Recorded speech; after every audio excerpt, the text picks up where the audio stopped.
सतत तरुणांचे प्रश्न मांडत राहणारं आणि तरुणांच्या भविष्यासाठी लढणारं नेतृत्व म्हणजे पक्षप्रमुख माननीय श्री उद्धव साहेब ठाकरे आणि युवासेना प्रमुख शिवसेना नेते आमदार माननीय आदित्य ठाकरे. आताच्या तरुणाईचा सगळ्यात मोठा प्रश्न म्हणजे बेरोजगारी आणि हाच मुद्दा सोडवण्यासाठी उद्धव साहेबांच्या मुख्यमंत्री पदाच्या कार्यकाळात Vedanta Foxconn, Airbus Tata, Pidilite Industries Limited, Rathi Dyechem Limited, Kellogg India Limited, Excel Industries Limited, Corus India Limited आणि युनायटेड ब्रेवरीज लिमिटेड यासारखे मोठे उद्योग महाराष्ट्रात आणण्याचं काम झालं.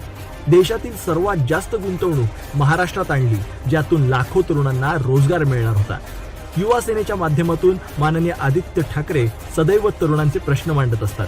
कॉलेजेसमध्ये, युनिव्हर्सिटीजमध्ये जिथे कुठे तरुणांवर अन्याय होतो, त्यांच्या अधिकारांवर गदा येते, तिथे युवा सेना धावून जाते.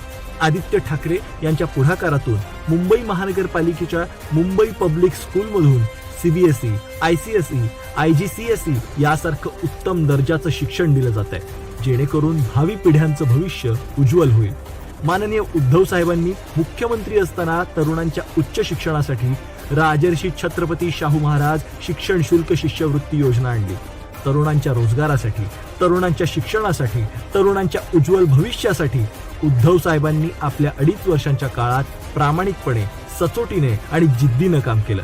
म्हणूनच महाराष्ट्रातल्या तरुणांचा उद्धव साहेबांच्या नेतृत्वावर विश्वास आहे. याच विश्वासाच्या बळावर उद्धव साहेब तरुणांच्या विकासाच्या विरोधात असलेल्या देशातील हुकुमशाहीच्या विरुद्ध लढायला बाहेर पडलेत आणि या लढाईत महाराष्ट्रातला तरुण उद्धव साहेबांच्या सोबत खंबीरपणे उभा आहे.